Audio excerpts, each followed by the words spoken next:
Welcome back to Quantitative Reasoning.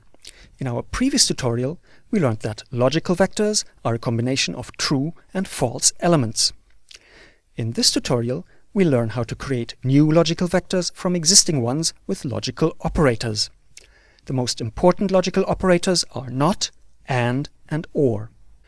Here are two logical vectors, x and y. The not operator negates all elements, that is, true becomes false and vice versa. In R, the not operator is the exclamation mark. The and operator combines two logical vectors into a new logical vector. The ith element in the output is true if and only if the ith elements in both input vectors are true. The and operator in R is the ampersand. The or operator also creates a new logical vector from two logical input vectors. Now the output element is true if at least one of the input elements is true.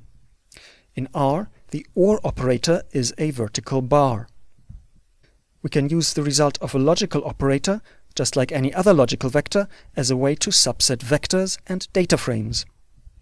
Suppose we want to create a subset of the Titanic data frame that only contains travelers on the Titanic who perished. We achieve our goal by applying the not operator to the column survived. How can we find the number of 40-year-old crew members? We must combine the conditions on age and class with the and operator.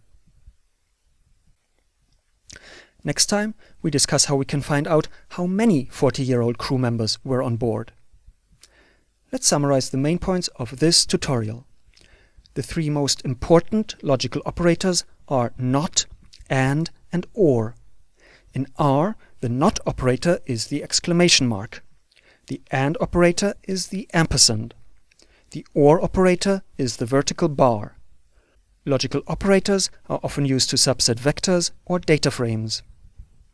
In the next tutorial, we learn how to count the number of true elements in a logical vector. See you soon.